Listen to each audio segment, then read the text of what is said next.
Genesis chapter 19. It's a chapter, if you are at all familiar with the Bible, it's one of the more uncomfortable chapters you will read because of the content, the story. It's a well-known story, but of course, anytime you read it, it is sobering. It's a grave chapter to read. It's tragic for obvious reasons. Whenever fire and brimstone are coming from the sky and cities are being overthrown, it's obviously a tragedy. But we're not going to look at it today from that angle, meaning the tragedy of the fire and the brimstone. We're going to look at the tragedy, in my opinion, that is greater beyond the fire, beyond the brimstone. We're going to look at the tragedy that takes place beyond the overthrow of these sinful cities. We're going to look at the people who survived the city. They didn't perish in the city, but their ends were as tragic as the ends of those in the city. We're going to look at 4 people. They're all in the same family, but we're going to look at how they made a mess of mercy. And that's going to be the theme that I hope you in your phase of life will be able to either apply it now, depending on where you are, or at least file it away for a future time when you will experience loss, because everyone does. Loss is inevitable. It's not anything you can avoid throughout the course of a lifetime. It happens quick. It happens often. It comes without apology. It leaves without apology. Loss is a part of life. And we struggle with loss as a race. We struggle moving on when facing loss. We especially, though, struggle moving forward and moving on when that loss is in any way connected to our failure. Meaning if we sense some level of responsibility in that loss because either we did something we shouldn't have done or didn't do something we should have done, on any level where we can at least take some level of blame, some level of responsibility, that loss is almost harder to bear than any other loss because we beat ourselves up over it, and we feel unworthy. We feel like we don't deserve any help from God because we're the ones that made the mess. We're the ones that created it. But you must understand something fundamental about mercy. Mercy doesn't exist in a scenario where you didn't do something wrong. That's why it's called mercy. So if you want the mercy of God, you have to start by saying, I screwed up. If you want the mercy of God, then you have to recognize that you did something somewhere along the line to put yourself in that position. We don't need the mercy of God when we're flawless, when we're sinless. We don't need the mercy of God when we do everything right, which rarely happens. But most of our lives, we're doing something to cause some problem. And by the way, it doesn't have to be sinful. You could just be flawed. You could make bad statements, do bad things that aren't sinful or immoral. They're not sane, they're not smart, they're not right. They're just products of humanity. But in those cases, mercy is still what we seek. Mercy isn't the outcome of success. It's not the result of good decisions. Think of what the prophet said. He said, "It is of the Lord's mercies that we are not consumed." It is of the Lord's mercies that we are not consumed. Consumed by what, you might ask? Us. We just would fumble and bumble everything through life and screw everything up. We just have a knack at it. I mean, we do things inherently wrong. I'm reminded all the time. I don't know if you're like me, but if you have a little can in the bathroom for garbage, you know, it's a little can, but ours is up against 2 walls, so it's cornered. Do you know how often the Q-tip doesn't make it in there? There's a hole that big between the corner and the circular garbage can. And I go, "Wink, what? I couldn't do that if I tried, but I consistently miss." And as a reminder that we're so flawed. We're so prone to failure. We can't even do the easy things right. And then you get married, and then you bring human beings into the world. I can't get a Q-tip in the garbage from here to there. I'm going to get married and be a faithful, successful husband for 50 years and have children and raise them properly. Yeah, good luck with that. I'm going to build a house. I'm going to maintain this house. I'm going to drive a car. We do things that are setting ourselves up for failure, big failure, because we're just flawed people. But I love what the prophet says after that. He says, "It is of the Lord's mercies that we are not consumed because his compassions fail not." You know who I don't have any compassion on? God. because he's perfect. I don't feel bad for God. He's got everything going for him. He's perfect. He doesn't have any mistakes. He doesn't do anything wrong. I feel compassion towards the little kitty, the little dog growing up in a world that's cruel and mean. I have compassion on the homeless. I have compassion on the people who are in prison. I have compassion on the people in my family. I have compassion on the guy in the mirror because we need it. We're just so prone to failure. We make so many mistakes with such ease. And thankfully, God has compassion on us. The compassion of God falls upon not the flawless, but the flawed. And anytime you and I experience the mercy of God, anytime you and I feel the presence of the mercy of God, it's because we need it. It's because we did something that put us in a position to experience the mercy of God. And thankfully, He has mercy on us day in and day out. Much of the time we don't realize it, but you can be sure that God has mercy on your marriage if you're married. You can be sure that if you have a family, God has had mercy on your family. You can be absolutely certain that God has had mercy on your job if you have it. You can be sure that God has had mercy on your friendships and your extended relationships. You can be sure that God has had mercy on your finances, on your ambitions, on your decisions, and on your conflicts. I say that because in all of your life and all of my life, I recognize that my marriage, my family, my job, my calling, my finances, my home, my car, you name it, it could be much worse. And it should be much worse because of me. But the fact that it's not any worse than it is, I give credit and praise to the mercy of God in my life. Without the mercy of God, our everything would be worse off. And so too, without God's mercy in Genesis chapter 19, Lot would have been worse off. Without the mercy of God, as we're about to read, descending on Lot's wife, she would have been worse off. Without the mercy of God descending from heaven like dew on the daughters of Lot, they would have been worse off. And yet, each of the four of them finished their lives and stories in Scripture in a tragic fashion. And I would say it finished that way because they made a mess of the mercy of God. They wasted it. God showed them mercy, spared them from great trouble, and yet they took that mercy, crinkled it up, and threw it into the garbage and seemingly didn't do anything good with it. And that's the goal this morning, is to make sure we learn from their story, recognize the mercy God shows us, and not waste it, not make a mess of it. And I hope you'll be blessed by the lessons God gives us in this chapter. So Genesis 19, before we read it, understand that this is the first colossal act of God since Genesis chapter 6. Genesis chapter 6, God floods the earth. He sends rain from above and water from below, floods the earth because they were wicked. And God promises, I'll never use water to destroy the earth again. He doesn't do anything colossal until Genesis 19. With water out of the question, He chooses fire to destroy these cities. These cities, the cry had gone up to God because they were so evil.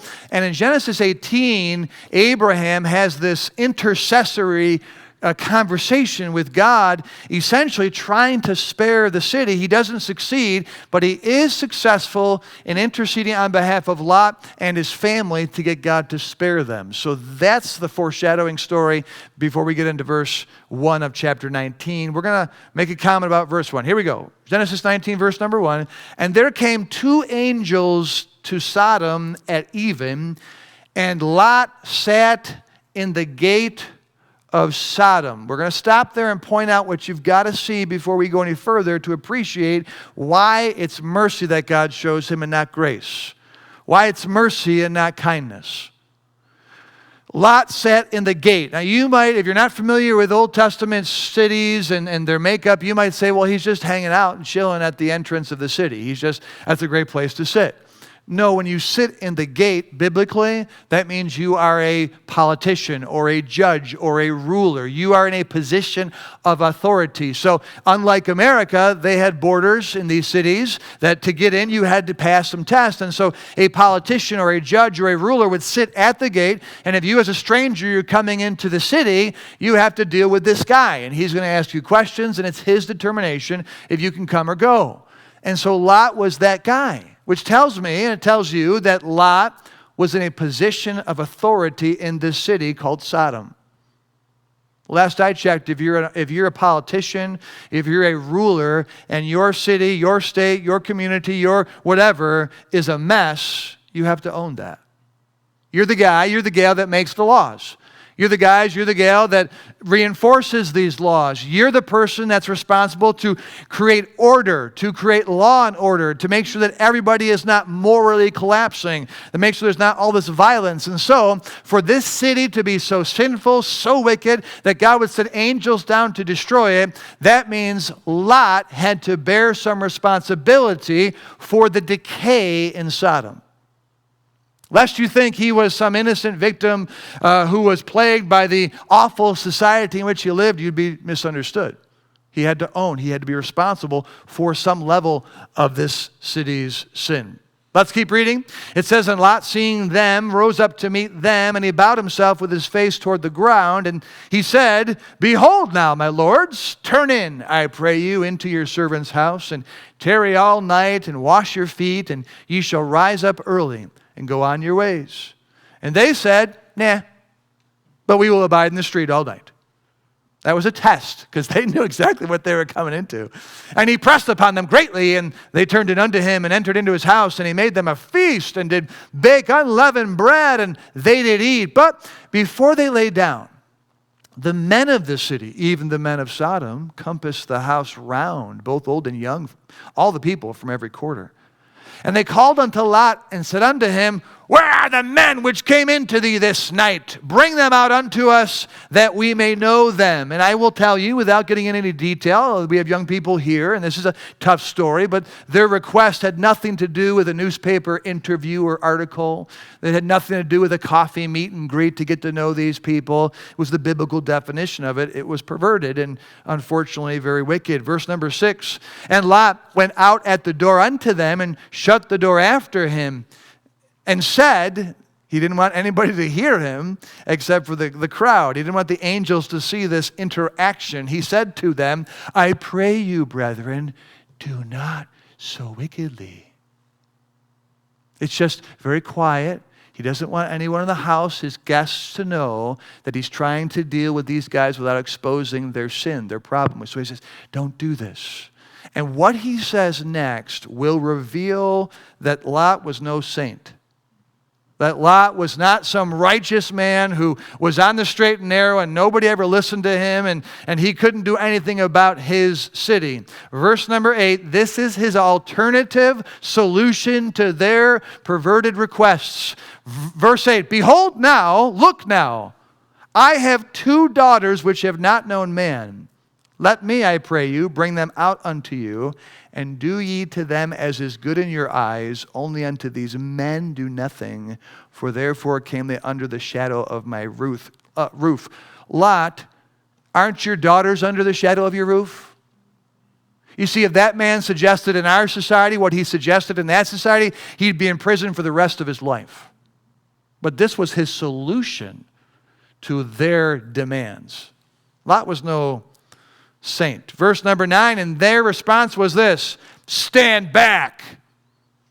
And they pressed sore upon the man, the verse tells us, even Lot came near to break the door, verse 10. But the men put forth their hand, reference to the angels, and pulled Lot into the house to them, and shut to the door. And they smote the men that were at the door of the house with blindness, both small and great, so that they wearied themselves to find the door. I'm one of these guys that when I read these stories, I love biblical accounts. I know God is putting so much more in there than just historical narrative. I know there are lessons. I know there are truths. I know there are things to teach us. And so I like to ask myself questions, especially when it comes to God or angels who know everything.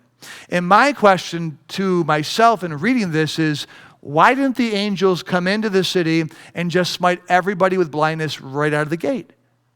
Then we don't have ourselves a scenario where you have a mob surrounding a house, a man saying some really foolish things, and then these guys being smote with blindness. Why not just come in and smite everybody with blindness and get Lot out of there and be done with it? And I believe the answer to that is a spiritual lesson of its own, and it matters to our story because you might go through things in your life that you wonder, why is God allowing these things to happen? Why can't God just prevent the car from being broke rather than having to help me when it's broke? And I think the answer here is very simple.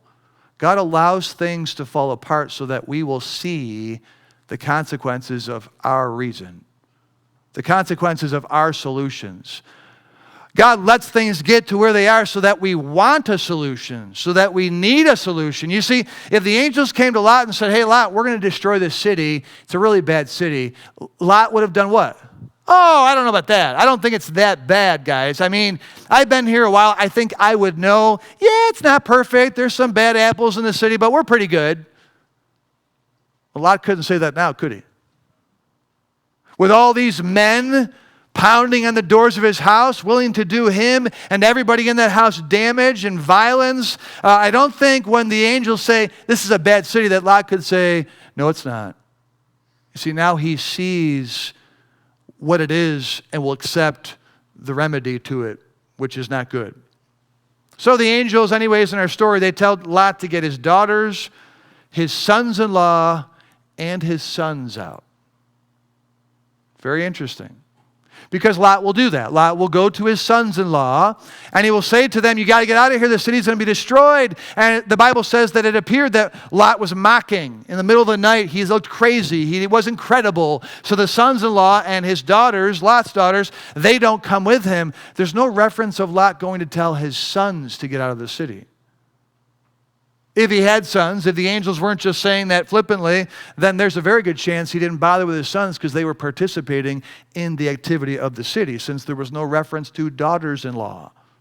Tragic. This story is tragic. Lot was no saint, ladies and gentlemen. Anyways, the Bible does tell us that he tries to convince his sons-in-law. Verse 15, and when the morning arose, then the angels hastened Lot, saying, arise, take thy wife and thy 2 daughters, which are here, unmarried, living at home, under his roof, lest thou be consumed in the iniquity of the city. And while he lingered, the men laid hold upon his hand, and upon the hand of his wife, and upon the hand of his 2 daughters, the Lord being merciful unto him. And they brought him forth and set him without the city. Ladies and gentlemen, that precious phrase, the Lord being merciful to him, is very different than the Lord being gracious to him.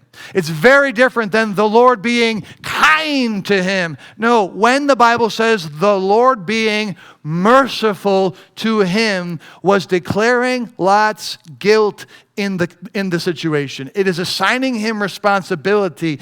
It is telling you and me as we read this that if God rained fire down upon Sodom and Gomorrah, and Lot perished, and Lot's wife perished, and Lot's daughters perished, that God would still be just, because they were complicit in the city's sin. This story is to tell each of us that when we are in danger and we have some level of complicitness to it because we contributed to the problem or didn't stop the problem, that we need mercy, not grace. Oh, I don't think Lot was encouraging the sin. I don't think he was promoting it, but he wasn't doing enough to withstand it, to protest it, to combat it, to stop it. But fortunately, we have a merciful God. And because of Abraham's intercessory prayer with the Father came down and did his part to remove Lot from that city. Verse 17, and it came to pass when they had brought them forth abroad, that the angel said, escape for thy life, look not behind thee, neither stay thou in all the plain, escape to the mountain, lest thou be consumed. And Lot said unto them, oh, not so, my Lord. Behold now, thy servant hath found grace in thy sight, and thou hast magnified thy mercy, which thou hast showed unto me in saving my life. But I cannot escape to the mountain, lest some evil take me, and I die. Keep that in mind. Verse 20, behold now, he says, this city is near to flee unto. It is a little one. Oh, let me escape thither. Is it not a little one? And my soul shall live. And the angel said unto him, see, I have accepted thee concerning this thing also, that I will not overthrow the city for the which thou hast spoken. Haste thee, escape thither, for I cannot do anything till thou be come thither. Verse 23, we're almost done with this reading. Hang in there. The sun was risen upon the earth when Lot entered into Zoar. Then the Lord oh, it's tragic, rained upon Sodom and upon Gomorrah, brimstone and fire from the Lord out of heaven. And he overthrew those cities, and all the plain, and all the inhabitants of the city, and that which grew upon the ground. Having just got back from the Holy Land, we will tell you that the plains from which this scripture is taken from are barren. It is a wasteland. It is as though God destroyed it with fire and brimstone. The smell of sulfur is in the air. The water that is residing there is known as the Dead Sea because nothing is living in it. The salt content is so high that you float. This place was destroyed because of man's sin. Should sound familiar to Genesis chapter 6. That is tragic, but that is not the worst part of the story if your name is Lot. Even though you have lost what you have lost, you're about to lose everything. Next verse, and we'll make some comments. Verse 26. But his wife looked back from behind him, and she became a pillar of salt. Let us try to go back thousands of years in ancient history and try to imagine what's going through this man's mind. He was a politician. He was a ruler. He was responsible for this city that became very wicked. He had a wife. He had daughters. He had sons-in-law. He likely had sons. He probably had all kinds of friends. He likely had connections. It was his life. An angel comes and says, I'm going to destroy this city. Get out of here. Can I go to Zoar? Sure, but get out of here. I can't destroy the city until you leave. And so he starts to leave, and he can likely begin to hear the fire and the large brimstone flying from heaven. He likely can sense this massive infusion of heat, and he's leaving within his mind, losing everything except for his wife, except for his daughters. He can hear his wife, her footsteps behind him. He can hear her crying, for she's lost everything. And then all of a sudden, he doesn't hear those footsteps. All of a sudden, he doesn't hear her crying, and he stops and looks back, and there she is, a pillar of stone frozen in time.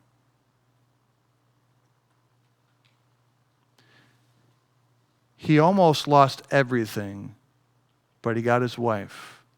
That's the mercy of God. But then he lost his wife. Why?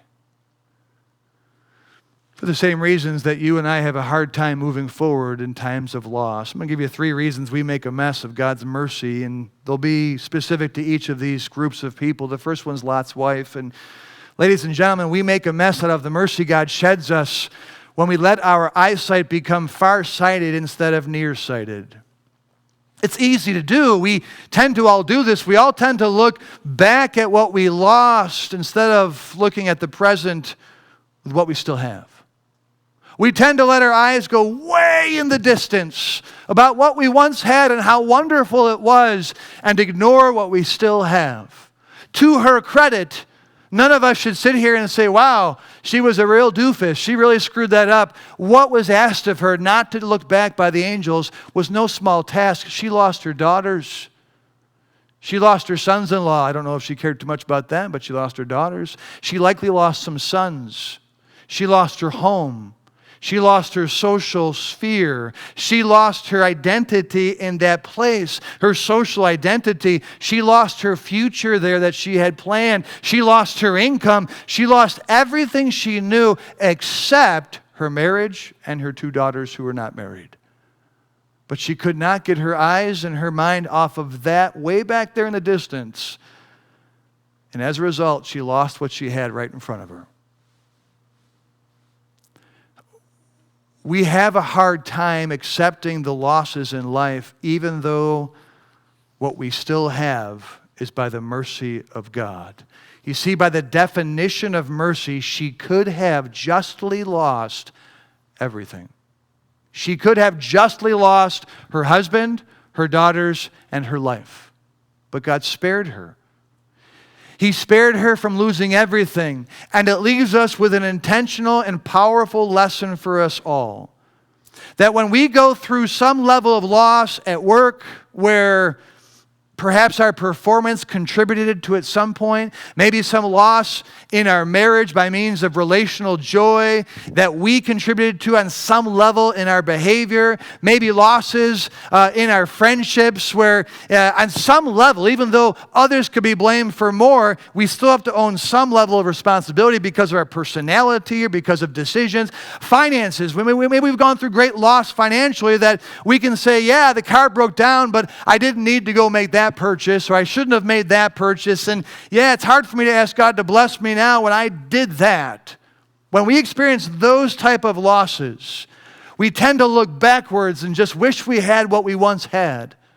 And we have a hard time appreciating what we have because we're burying ourselves in guilt and regret instead of looking at what we still have and being grateful and being thankful and recognizing that it was the mercy of God that kept us from experiencing anything worse.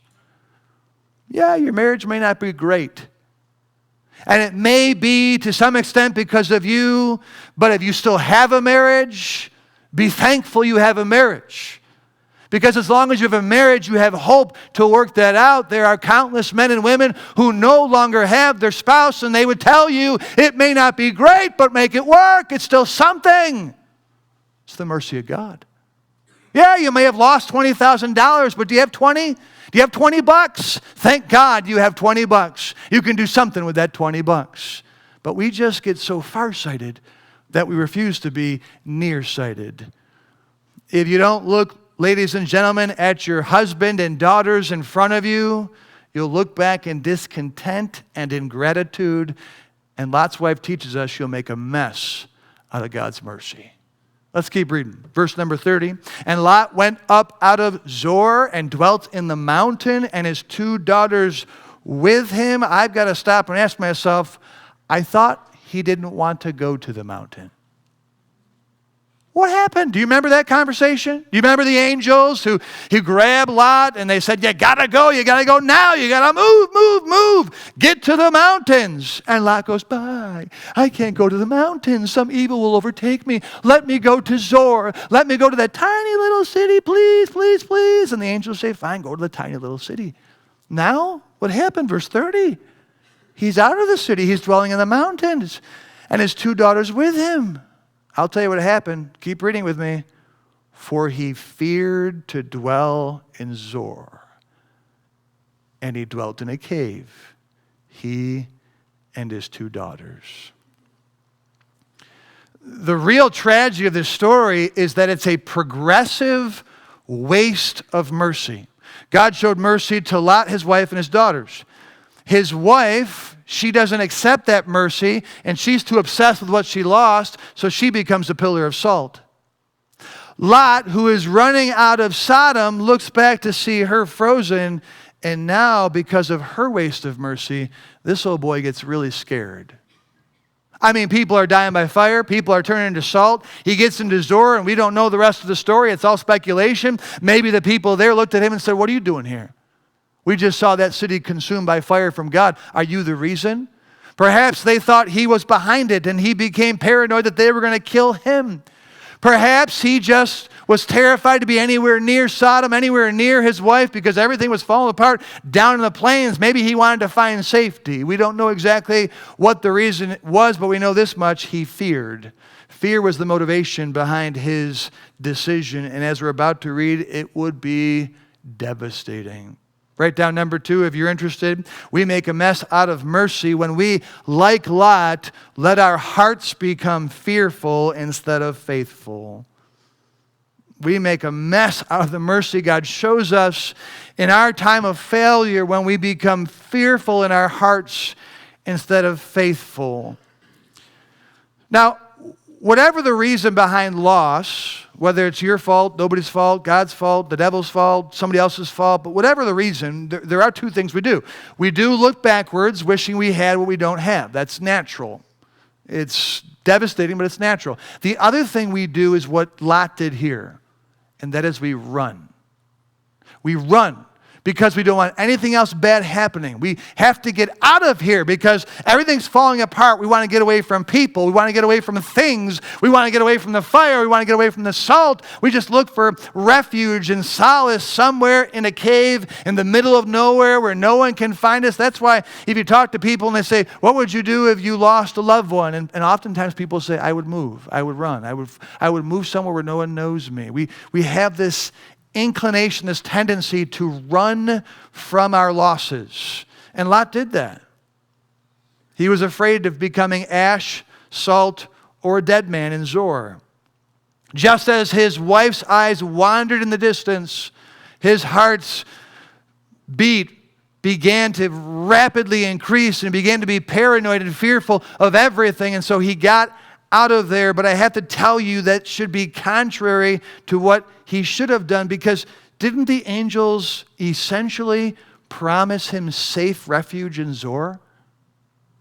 Right? He said, let me go to Zoar. And they said, fine, go to Zoar. We will spare that city.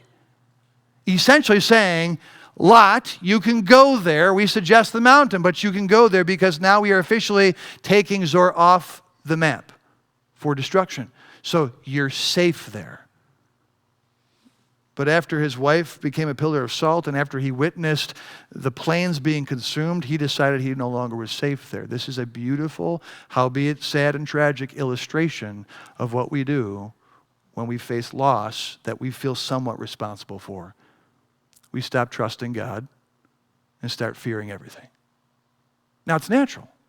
It's wrong, but it's natural. Why do we do that? Okay, so if I make a bad financial purchase and I find myself losing money, it's really hard for me to go to God and say, God bless me. When you feel like he's saying, I'm not the dummy that did that, right? Or you decide to treat your spouse poorly. Husbands and wives do this, and you just call him or her bad names and you treat him terribly, and then she doesn't like you, he doesn't like you, and you go to God and you say, God, save my marriage. You know that he is looking down at you and like, save it from you, maybe. You're the problem, right? We know that. Maybe a friendship's falling apart and your friend may be difficult, but you know you've not been perfect. And so in times of loss, we're hesitant to put our faith in God to get us through it. Because we feel like, A, we don't deserve it, and B, why would God help me since I'm the reason? That's what we do. As I talk to people and counsel people and they're going through hard times, I see that they're trying to do right, but there's a missing component almost always in times of trouble, and it's faith. Because we fret when we are going through times of loss, it's impossible to have faith. You can't fret and have faith. They're opposites. They're black and white. They're north and south. They're east and west. They're positive and negative. Fretting and having faith in God are impossible. So how do I screw up my finances, screw up my marriage, waste a friendship? How do I do bad things and then believe that God's going to get me through it? So most people don't believe that. And then you go forward through loss without any faith. Last I checked, it's impossible to please him without faith. Last I checked, if you're going to ask for anything, James chapter 1, and you ask without faith, it's a wasted prayer. So if you're going to ask for God's help to get you through that, you have to believe God's going to do that. If you're going to believe God's going to help you in times of failure get through it, then you have to rely entirely on the mercy of God. And people say to me, well, God just wouldn't bless me. Well, why not? Here's the alternative. This is how crazy humans are. Ready?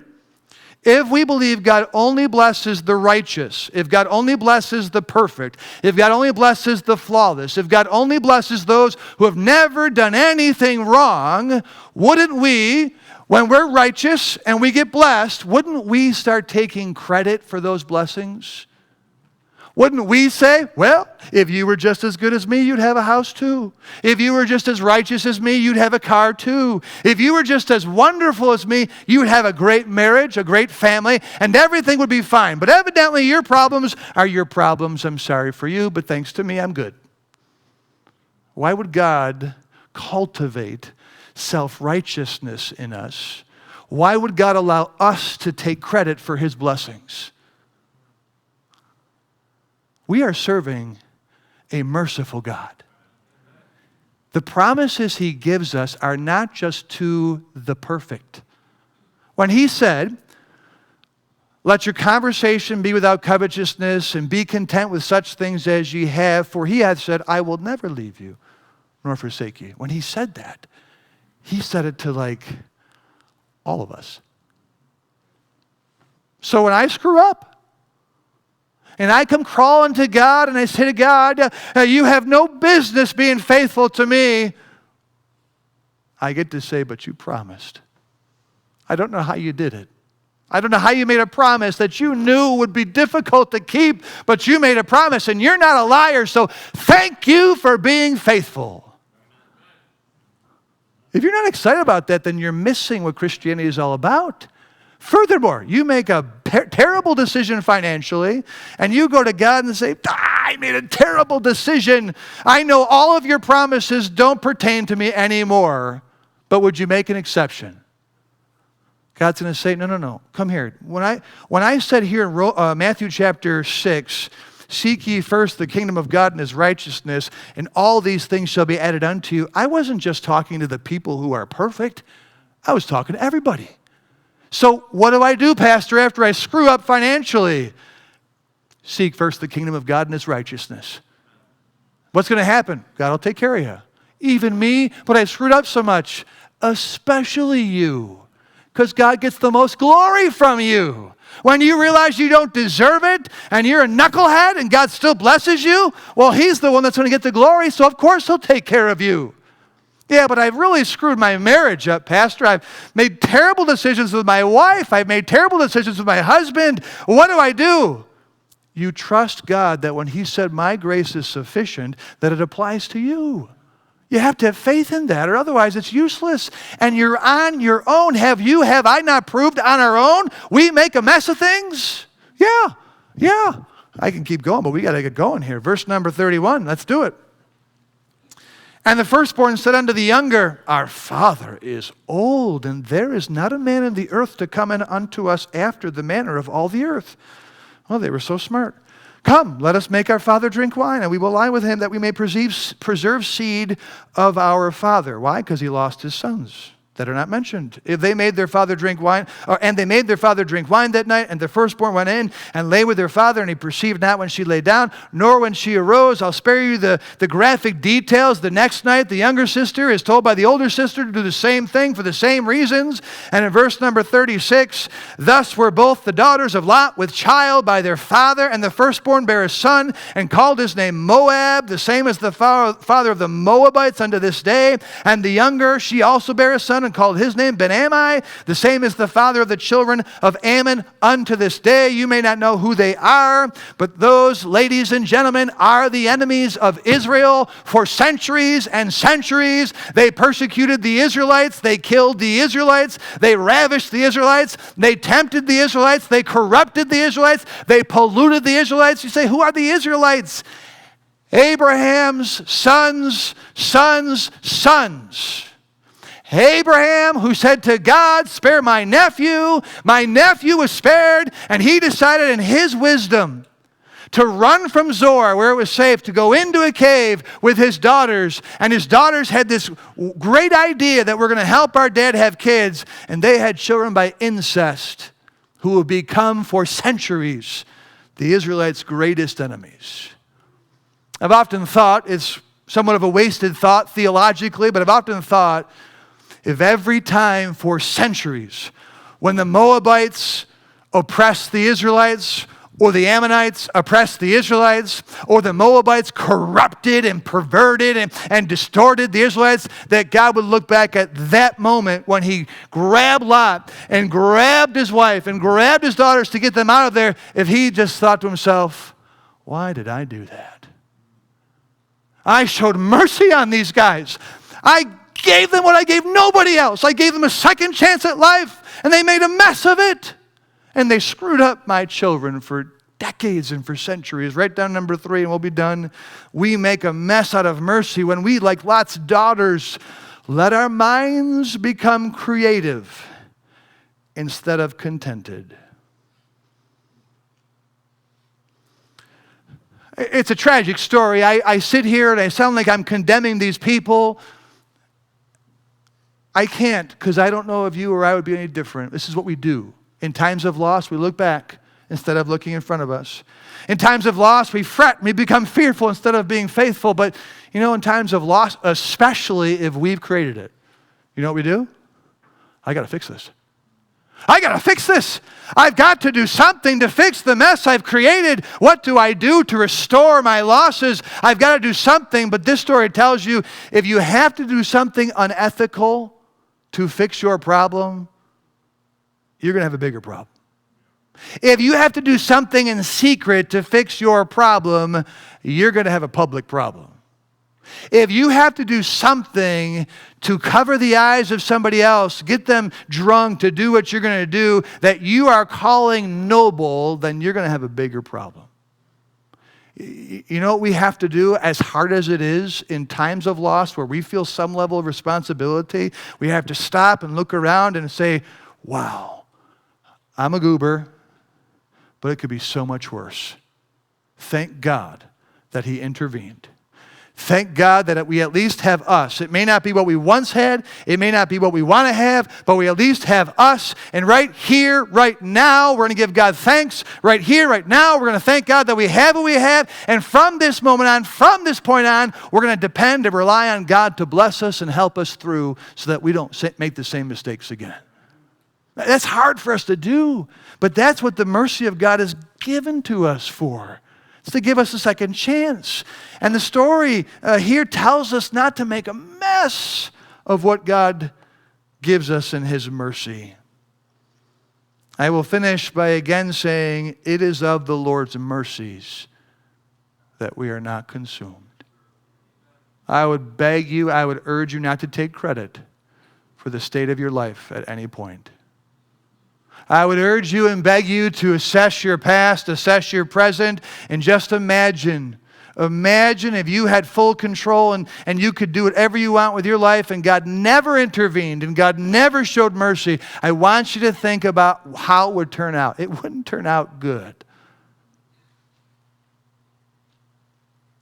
And instead of beating yourself up and feeling like a terrible person, can you just accept with me about us that we're just goofballs? And without the mercy of God, we will be consumed. So anytime you sense, wow, this isn't great, tell yourself, it could be worse.